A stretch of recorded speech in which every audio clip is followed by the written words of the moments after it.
know, I've talked a good bit on my Instagram about this situation I was in with this guy. And I've been telling you guys for the longest that I was going to drop a YouTube video on it. So today is the day, everybody. I'm ready to spill the fucking tea, okay? Basically, just to say, I would not be releasing any names, locations, or anything like that. Just because, you know, I'm not the type to just be trying to expose nobody, but I would like somebody to hear this because it's crazy. It was a lot. And, you know, as a woman, you know, I see us women struggle when it comes to men, and it's not more so just because of us, but it's because of them. Like, they really be out here living double lives and stuff. And this one was living a double life. So without further ado, let's crack open the tea. All right, so for everybody that knows me, I was a bottle girl at a club called Lux Ultra Lounge in Alabama. I'm not releasing the city. If you really want to be, you know, be nosy and press, Google it.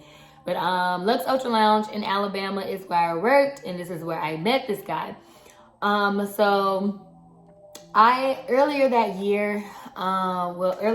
year, I was talking to this amazing guy. And I'm talking about loved him in his dirty drawers. Do you hear me? Never told him that, but yes. We really started out as friends. He was such a great dude. Like, he got on my fucking nerves so bad, but it was in a good way because he always challenged me.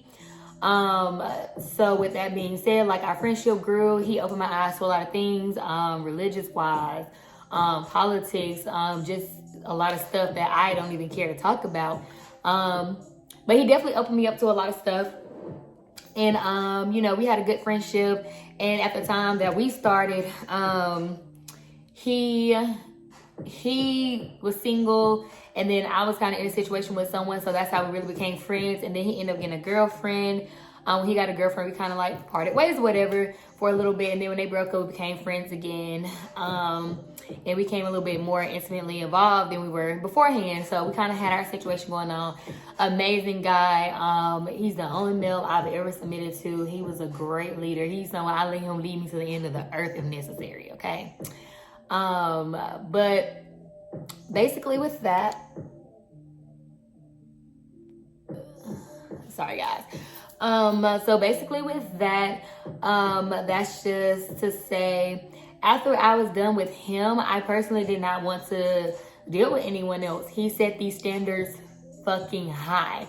Like, I didn't want to look at another nigga. I didn't want to talk to another one. Like, I wasn't hearing or seeing anything from these males. I didn't care about dudes with blue checks writing me. I didn't care about dudes with a lot of money writing me. Like, it was just him as a person that I loved. And, you know, I just felt like couldn't nobody else give that to me. So I kind of swore off dudes for a long time. And I think we kind of stopped talking early March 2020, April-ish, May-ish of 2020. So, you know, I didn't talk to anyone for a good couple of months. And when I was open to kind of just being friends with a guy, I met this guy at Lux Ultra Lounge. While I was at work, I had his section or whatever. And I was their bottle girl. And so basically, you know, it's kind of winding down and stuff like that. All the bottles went out. So it got to the point, you know, hey, how you guys doing? You need anything else? Blah, blah, blah. You know, he hit me with the, I need you. So I thought that was kind of corny. I was like, you know, if you need anything else, you know, just let me know, whatever. And so when I came back around, you know, checking on him again, he was like, yeah, we going to brunch. And I was like, who? He was like, we going to brunch. You know, I thought that was kind of cute. I was like, you know me, I love to eat. So, and then what made it funnier, his sister, it was funny because his sister wanted to talk to me too. So his sister, well, he was laughing at his sister. And I was like, you know what's funny? He was like, man, she tripping, whatever. She like you. And I was like, oh. And so she came up and she was like, you know, this gonna be my wife, y'all, blah, blah, blah. And I'm just like, oh. You know, and I swing that way. But, so basically, she was like, no, I'm just playing. My brother really like you. And she was like, just know, you know, he brings to the family reunion, I'm be feeling on you or whatever. I just, you know, everybody, we all just started laughing. And if you know me, I'm very mean, but if you can get me to laugh, that means everything.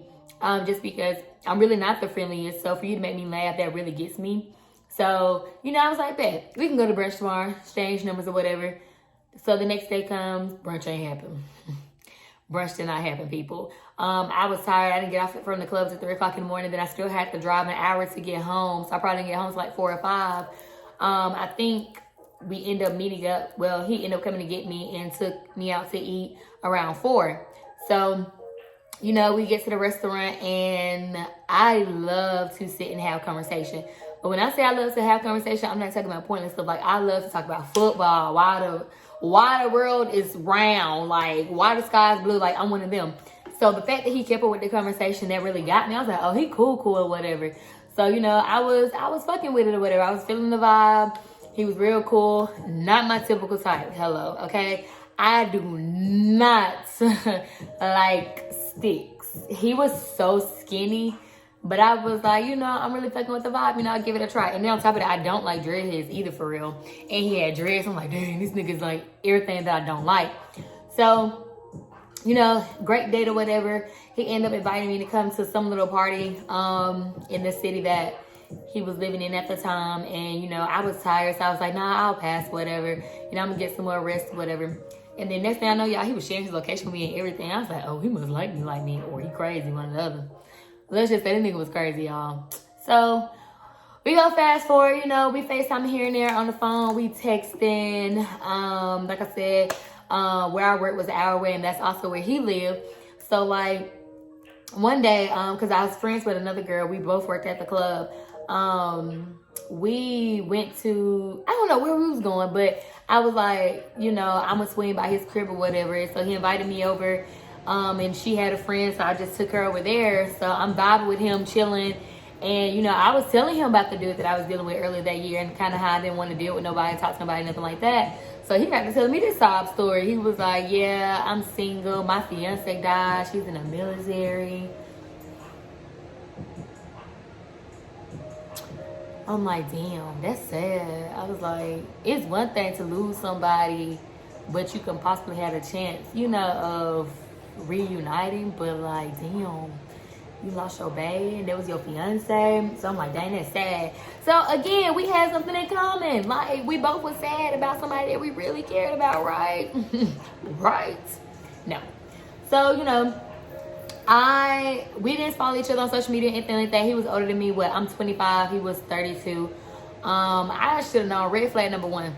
The nigga lied to say he was 28. Why? I don't know. He didn't have to lie to me about his age. That was lie number 1. But he always was telling little small lies, but it'll be like, I'm on the way or something like that, which all black people do that. Our on the way is like, okay, you got an hour before I get there type stuff. So that didn't bother me.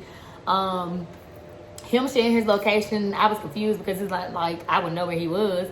But, you know, I went tripping. I shared mine back, I guess. So after that, you know, we kicked it a little bit longer. And then he took me and my friend out to eat. And then after that, me and her, we got back on the road and headed home. So after this, we kind of started spending more time together. Whenever I worked at the club, he'll come to the club, buy a section, spend money, tip me well. Like, great person, okay? So then in August, me and my friend that I worked at the club with, we was going to Atlanta with one of her friends or whatever, and on some business. And then the guy that I was dealing with, he was going to Florida, to Disney World. So, you know, he was FaceTiming me while he was in Disney World. I was FaceTiming him, you know, we showing each other what we got going on, whatever. And so it was his birthday or whatever. So that's why he went. And so before we left, he was like, you know, come see me before you leave. And we was getting on the road so late to go to Atlanta. It was like 1 or 2 o'clock in the morning. So he came and got me, and I went to his house because they split on the way to Atlanta. So they came and got me from there. So, you know, I kicked it with him. I get in the car. It's a little person in the back seat. So I'm like, he's like, yeah, this is my son, blah, blah, blah. I say, hey. I'm like, hi. Which, I don't mind. This fact that you didn't tell me. So I ain't tripping, whatever. We get to the house. The kid, he's very well-mannered. So I wasn't tripping. Like, he minded his business. He wasn't stunning me. You know, I wasn't stunning him personally. We just chilling. My friend came and got me. We headed to Atlanta and had a blast. And then fast forward, so me and dude, we spending time together. I I went to his house when he got back. So you tell me you had one kid. I come over, it's a different one there. I'm like, who is this? He's like, oh yeah, this is my son so-and-so. I'm just like, another one? I ain't tripping. I'm like, okay, because they're kind of like older, so ain't like I ever got to change no diapers or nothing like that. I'm not tripping. So we hanging whatever, but this one, y'all, was a handful. He don't listen, girls, men's, people. He kept touching on me with his little dirty hands. I can't stand kids touching with their nasty ass hands or whatever. So I'm just like, I'm finna go. So okay, a time came up and I spent the night for the first time, and the nigga never wanted me to leave. Y'all, just to let y'all know, I never kissed this nigga. I never fucked this nigga. I barely even hugged this nigga. I'm not a very affectionate female, for real, for real. I have to damn near be in love with you to be affectionate. Like, that's just not me. So I really just wasn't giving nothing. But he always wanted to be around me. We had a good vibe, so I wasn't tripping. I really consider him more like a friend, not necessarily my nigga.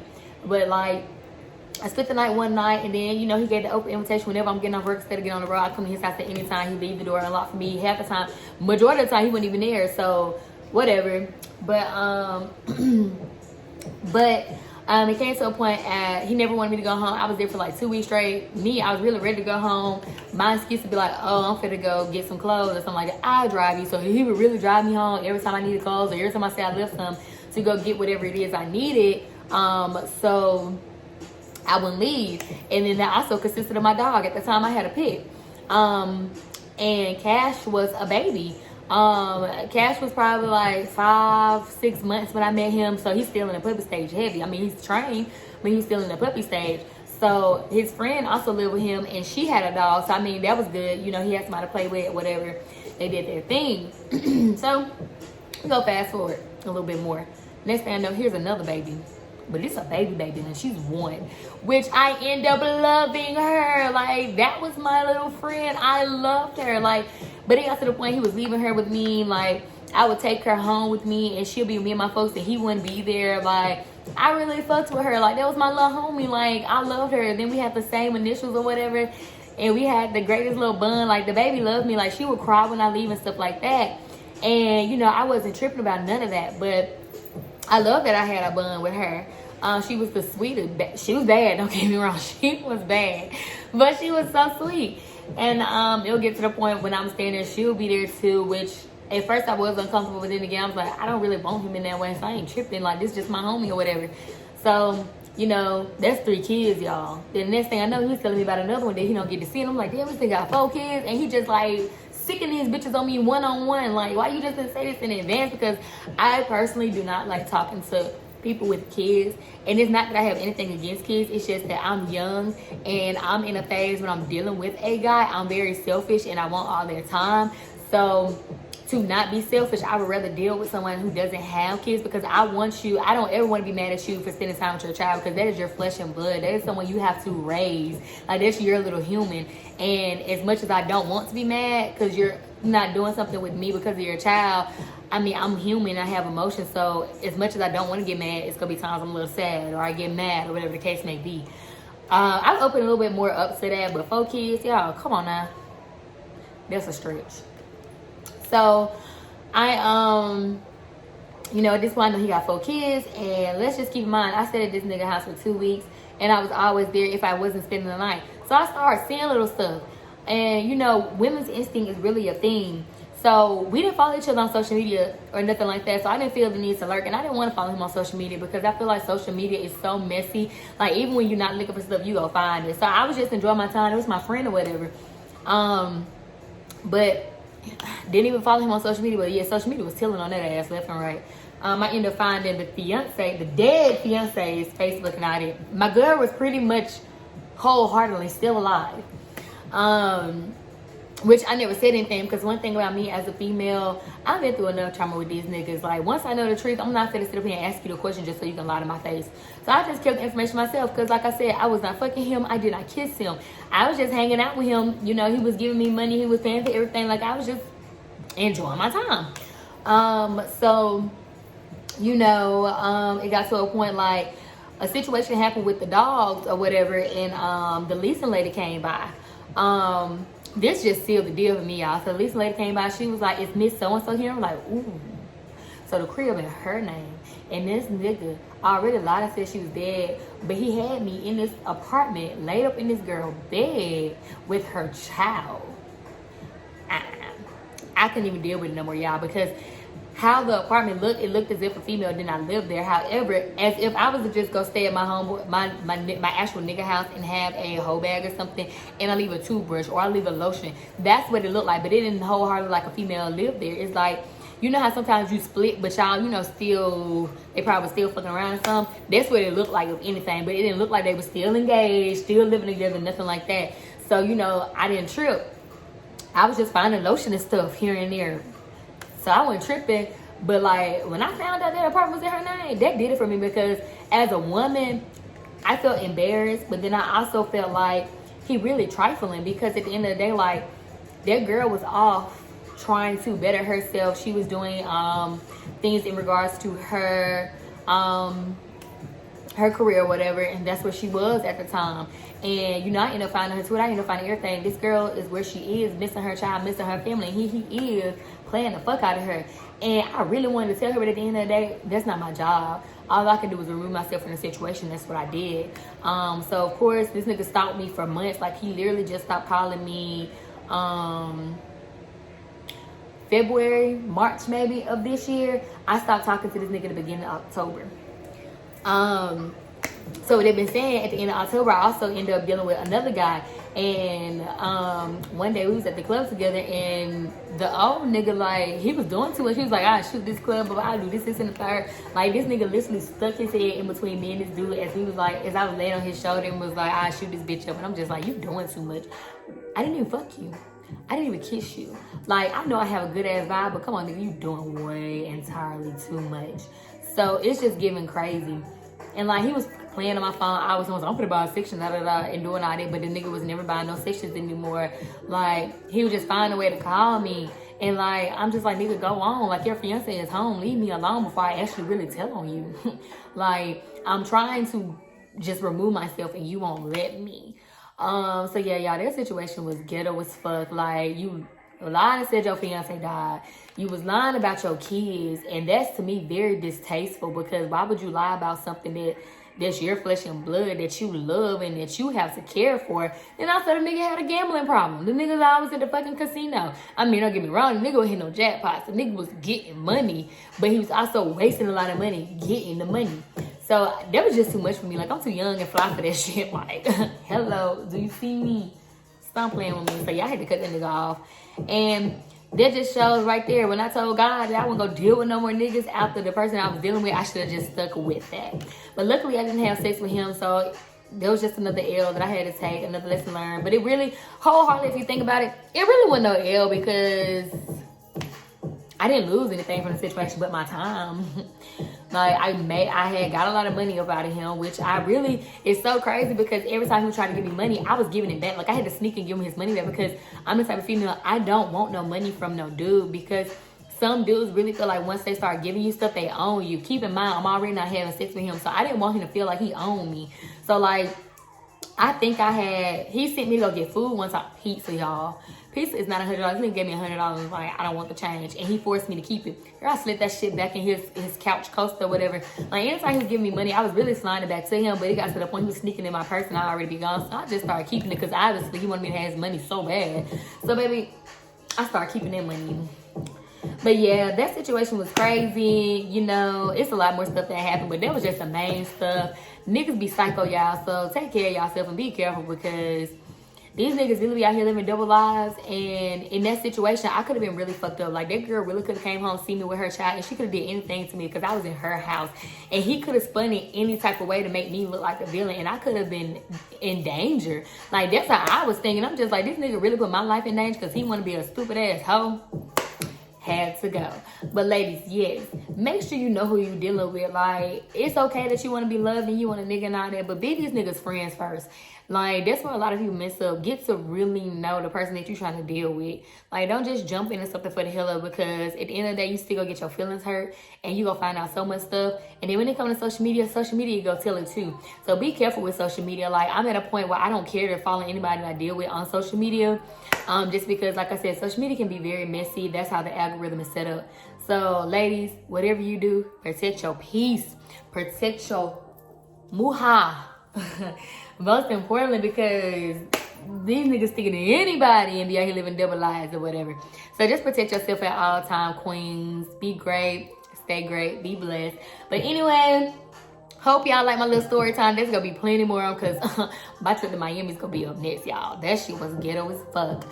But you know, follow me on the Instagram, follow me on Snapchat, follow me on Twitter. I'll drop all those down below. And be sure to subscribe and like this video and comment. Have a blessed day.